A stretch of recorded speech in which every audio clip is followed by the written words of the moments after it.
A long time ago, the world was in the midst of war between humans and monsters. However, by the end, no one could remember why the fighting had started. Eventually, they agreed to live in peace. Many years later, two doctors emerged who specialized in treating monster girls. Dr. Glenn, a human, and his assistant Safi, who was half snake and half human, very highly skilled and dedicated to their work. However, Dr. Glenn's behavior raised some concerns. He seemed overly obsessed with his patients' health and disregarded their modesty. He will go to extreme lengths to cure them, even if it meant touching them inappropriately or exposing them in public. Safi, who had developed a crush on Dr. Glenn, was unhappy with his actions. She became jealous when he became close to other monster girls. One day, they received a letter from Dr. Sifoli, a famous doctor who was half human and half octopus monster girl. She asked them to visit the arena and check on her patients while she was away. Flynn, Dr. Glenn's assistant, was eager to help his master, but Safi was worried. She knew that the arena was filled with attractive monster girls who might catch Dr. Glenn's eyes. Unfortunately, his concerns were justified. One of the patients they encountered was Tozilia Scaphia, a centaur and the only daughter of Scaphia transportation. Dr. Glenn examined Tozilia and discovered that she was actually perfectly healthy. He advised her to leave and proceeded to examine his other patients. However, at the end of the day, and they were about to leave, Dr. Glenn was stopped by two of Tazelia's attendants, Kaya and Lorna. They expressed their concerns, stating that something must be wrong with Tazelia because she had been losing every match in the arena for the past month. They explained that Tazelia was a talented and hardworking individual, so I didn't make sense for her to experience such consistent losses. Despite their worries, Dr. Glenn remained confident in his diagnosis and assured them that Tazelia was fine. However, to ensure his judgment was correct, he decided to watch one of her matches. It became apparent that Tazelia was indeed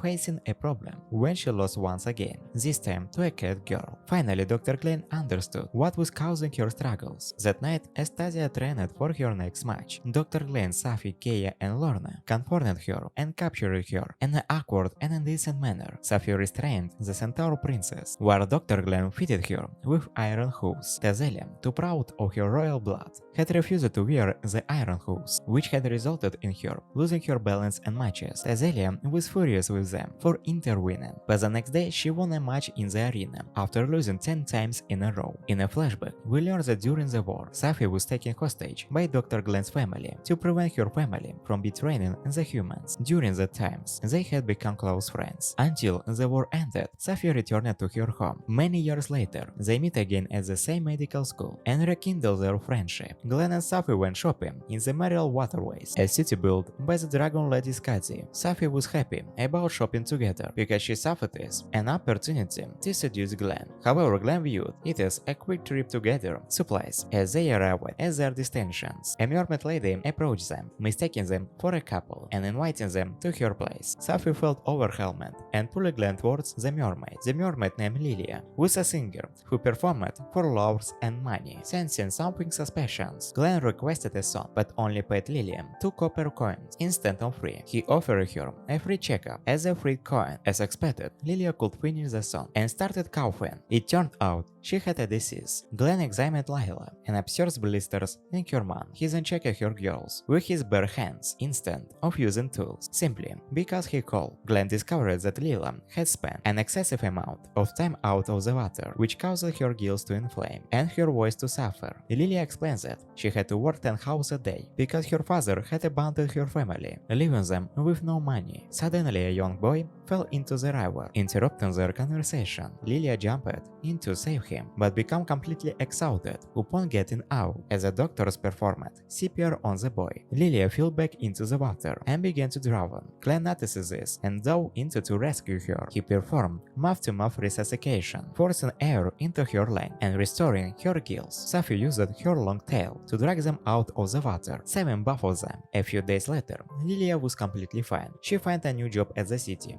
hauling mayor of a waterway, where she swam every day and earned enough money to support for her family. After the necessary touching that Glenn had performed, Lila developed a crush on him. Meanwhile, in Merrill Waterways, a woman was on a mission to apprehend some crooks in the city. She chased after them relentlessly, but fell into a trap. The next day, Glenn and Safi were busted treating a slime girl who emitted extreme heat. They received a visit from Lady Scotty and her bodyguard, Kunai. Scotty, a dragon-human hybrid, had a whisper-like voice, so Kunai did all the talking on her behalf. Scotty informed them that she had lost an arm in a fight the previous night and wanted them to find it and reattach it, while Scotty dragged her away. Kanai, the bodyguard, didn't want Glenn's assistance. She had a negative history with doctors who had caused more harm than good. Kanai despised doctors, except for Safi, whom she considered cool. She told them to leave and vowed to find her arm by herself. She returned to the streets and encountered the same crooks who had taken her arm. Determined, she decides to follow them, falling into their trap once again. Glenn was determined to help Kanai, so he set out to find her arm. Along the way, he met Azalea, who had found Kanai's leg. Upon examining the leg, Glenn noticed the amatory stitches and wondered if the people who created Kanai were actual doctors or just random individuals. With a swinging kid, he ventured deeper into the city, continuing his search. Lulala has Kanai's arm, and she gives it to Glenn. She informs him that he can use the limb to track down Kanai's location. Meanwhile, Kanai crawls towards a well, frustrated with her luck. Not only is she missing an arm and a leg, but she can also still hear the voices of all the people whose body parts were used to create her. She feels like a human radio. Glenn finds Kanai and offers his help, but she tells him to go away. Ignoring him, Glenn puts on his glasses and switches into full doctor mode. He fixes her arm and leg, connecting all the blood vessels properly. Glenn explains that they might alleviate the voices in her head, as she will feel more connected to her body part. He also helps her experience some other sensation, implying a more intimate encounter. Kanai expresses gratitude, even though she still harbors a dislike for doctors. She believes Glenn is different from the rest. Back at the clinic, Safi receives a hard gift from one of her friends. She attempts to prank Glenn by pretending she is pregnant, but he sees through the ruse, since he knows that snakes lay eggs. Safi then shows him the bonded harpy egg her friend found on the street. Glenn examines the egg and determines that it's not fertilized, so it's essentially a large omelette waiting to happen. Suddenly, a group of bandits appears and attacks the clinic, though the front door. Since the bandits are all human, Safi easily defeats them, proving herself stronger than Glenn, who she had previously beaten. More bandits arrive, prompting the doctor to flee outside. There they meet Kunai, who explains that the bandits are slavers who kidnap harpies and forces them to lay eggs, which they sell on the black market to the highest bidders. The doctors seek help for the city council, but they are preoccupied with their own mission to stop the slaver. Consequently, the doctors are completed to join Kanai on her mission. Sketty and Lulala also join their cause. Unexpectedly, they are attacked by archers, but Azalea saves them with her. Kanai and Azalea harness their powers to fight the bandits outside, while the doctors, accompanied by Scotty, enter the premises. Inside, they discover the captured harpies. Most of them are unharmed, except for one harpy, who is in several pain due to a stuck egg. Glenn immediately starts working to safely deliver the egg. During the fight against the bandits, Safi remembers her past. Her own family had wanted her to spy on Glenn's family, and, if necessary, eliminate them if their dealings with humans turned sour. The egg is successfully delivered, but Safi gets stabbed by a poisoned knife. She falls asleep in the midst of the fight, but she wakes up shortly after, since the slavers had used a weak poison. Glenn informs her that the slavers have been apprehended and their harpy's egg was delivered safely. With everything resolved, Safi decides to reveal the truth about her past to Glenn. However, he reveals that he already knew everything because his family had investigated her when she came to their place. Despite knowing her intention, Glenn still wanted to be her friend. Safi is overjoyed and uses her tail to playfully tie Glenn's arm and legs together, putting him in an amusing position. Before anything further can happen, Safi falls asleep again. The following day, the two doctors travel to the Harpy village to assist the locals. Azalea pulls their carriage through the mountains, but suddenly a rockside occurs. Kay and Lorna save Azalea from harm, but Kay gets injured and is unable to walk. Male harpies come to their aid and fly Kayam to their village. The rest of the group follows them. In the Harpy village, Glenn examines Kay's injury and determines that it's a minor, sprain requiring rest to heal. However, Glenn's own work is far from over, and he must attend to Nemerius village with various ailments and the Mephix clinic. After a long day of work, Glenn steps outside for a breath of fresh air her and encounters Lorna, who appears lost. Lorna explains that she comes with Tazelia, but her mistress is occupied with the Harpies, attempting to negotiate their services. As Ariel courses Lorna's anxiety, stemming from chaos, Injury catches Tazelia's attention, and she asks Glenn to check on her. Surprisingly, Glenn discovers that Lorna's symptoms are more mental than physical. Safi suggests that Lorna might have a submissive personality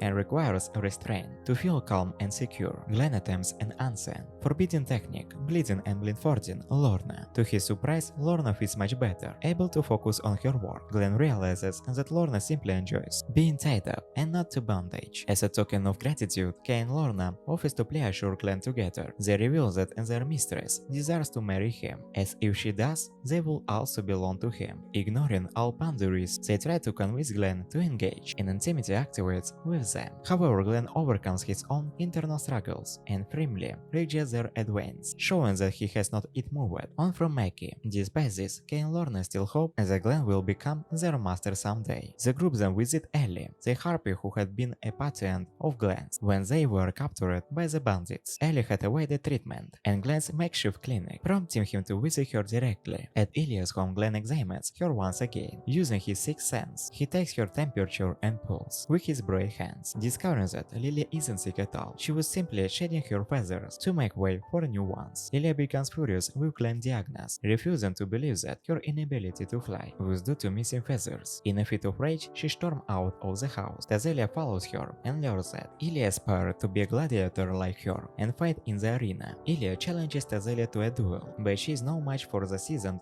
fighter. During the fight, Tazelia manages to grab one of Ilia's feathers, which she gives to Glenn. Glenn realizes the underlying issue and collects all of Ilia's fallen feathers around town. He rushes to find her and explains that she is molting in a unique way. Ilia, who has phoenix blood, is replacing her old feathers with new ones that possess phoenix properties. A few days later, Ilia approaches Glenn, right flying with her new rainbow wings. Glenn touches one of her feathers and feels its warmth, marveling at her phoenix nature. Glenn and Safi also offer tips to the Harpies on how to care for their wings and claws. As they are about to leave, some Harpies arrive, drenched and covered in a white, creamy liquid. It turns out to be spider silk, which is everywhere in the forest. While exploring, they encounter Irania, a spider woman who happens to be Safi's best friend, and a renowned dressmaker. Irania expresses her desire to capture Iliam and witness her rainbow wings. However, upon hearing that there are many Harpies in the village, she becomes overjoyed and follows Glenn and Safi there. In the village, Irania meets Iliam and begs to touch her feathers. She claims she only wants to stroke them, gently or perhaps giving them a slight squeeze. The next day, the group goes to the hot springs for Safi's help. However, at the clinic, Arina notices that Glenn is alone and takes the opportunity to ask him for a walk. She leads him deep into the forest and traps him in one of her webs. Irina desires to make Glenn her lover, hoping it will bring her closer to Safi. She starts flirting with Glenn, but unexpectedly, Tazelia emerges from nowhere and frees him from the web. Irina claims that she and Tazelia are the same because they both desire Glenn. Tazelia vehemently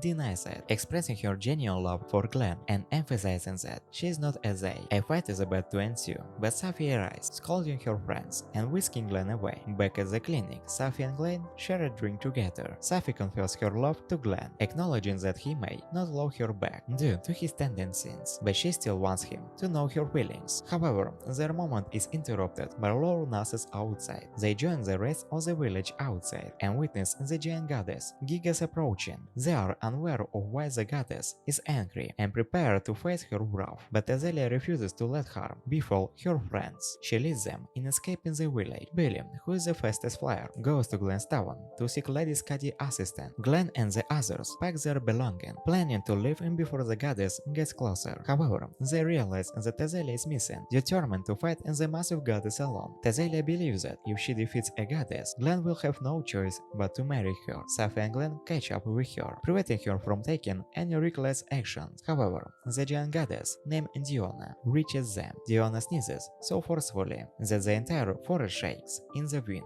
She reveals that she came to the village because she hears there was a doctor who could cure her. Glenn examines the goddess and discovers that she has a common cold. He provides her with medicine and asks Arina to create warm clothing for her to avoid exposure in the cold. After completing his examination, Flynn decides to return home and reopen his clinic. He meets Azalea for dinner, and unsurprisingly, she perceives it as a date, sharing her past thoughts of sacrificing herself for him. However, Safi appears and joins them. The secret of the mysterious guy remains question for readers. The next day, they all attend the ceremony, a mirror waterways. However, Glenn notices something wrong with Scotty's tail. Scotty begins giving her speech, but suddenly faints in front of everyone.